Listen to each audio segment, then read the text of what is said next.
In order to be deductible, an outgoing or loss must first satisfy one of the positive limbs in Section 8-1, subsection 1, and it must also not be excluded by the negative limbs in Section 8-1, subsection 2. Crafty Furniture is a manufacturer of custom-made furniture. In the tax year just ended, Crafty Furniture purchased a new piece of machinery for $40,000. First, we need to consider whether the $40,000 expense satisfies one of the positive limbs in Section 8-1, subsection 1. This subsection states you can deduct from your assessable income any loss or outgoing to the extent that it is incurred in gaining or producing assessable income, or it is necessarily incurred in carrying on a business for the purpose of gaining or producing your assessable income. Crafty Furniture is carrying on a business, so we focus on the second positive limb.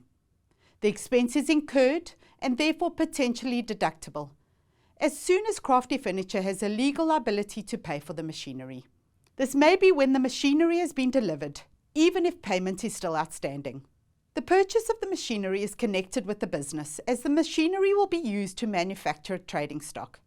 Further, it can be assumed that the purpose for the business is to produce assessable income, being turnover from the sale of furniture. Consequently, the second positive limb is satisfied in relation to the expense.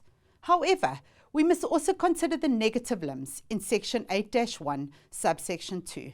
That is, that you cannot deduct a loss or outgoing under the section to the extent that it is a loss or outgoing of capital or of a capital nature, or it is a loss or outgoing of a private or domestic nature, or it is incurred in relation to gaining or producing your exempt income or your non-assessable non-exempt income, or a provision of this Act prevents you from deducting it. In this case, the outgoing relates to the purchase of a new piece of machinery. Therefore, it is a capital nature and falls within the first negative limb and is hence not deductible under the provision. As a result, Crafty Furniture will need to rely on another provision, such as Division 40 capital allowances. It is important to remember that these tests are cumulative. That is, that the loss or expense must first satisfy one positive limb and second must not be excluded by any negative limb. John borrows $10,000 from his bank at an interest rate of 5% per annum. He then lends the $10,000 to his wife Lisa, charging her interest of 2% per annum.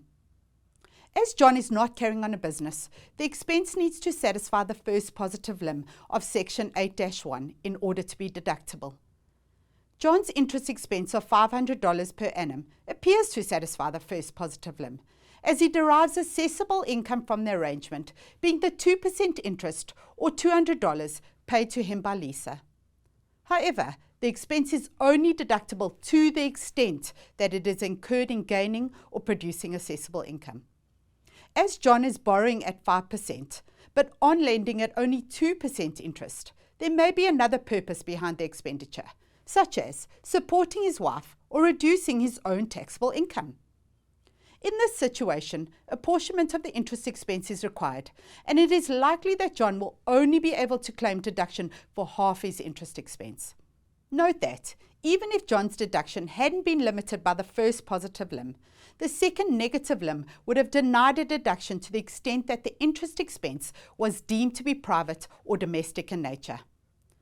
The positive limbs in Section 8-1 require the expense to be connected to assessable income. But when does that assessable income need to arise? Case law indicates that the income could arise in the current year, future years, or previous years. In Placer Pacific Management Proprietary Limited versus FCT, the company incurred legal costs in relation to a business that it had sold several years ago. The court allowed a deduction for the costs on the basis that there was a connection with previous business income. Case law also indicates that while losses incurred by a taxpayer do not produce assessable income, they can be connected with the generation of income. In Charles Moore and Company WA Proprietary Limited versus FCT, the taxpayer operated a retail store and its employees were robbed while taking the previous day's takings to the bank. The court decided that banking the previous day's takings was a process that was incidental and relevant to the taxpayer's income-producing activities. Therefore, the loss was deductible. To recap, allowable deductions under Section 8-1 are losses or outgoings that must firstly satisfy one of the positive limbs per subsection 1, and then must not fail any of the negative limbs under subsection 2. It is important to remember that the loss or outgoing needs to be directly related to or associated with income producing activities, although the income does not need to arise in the same year.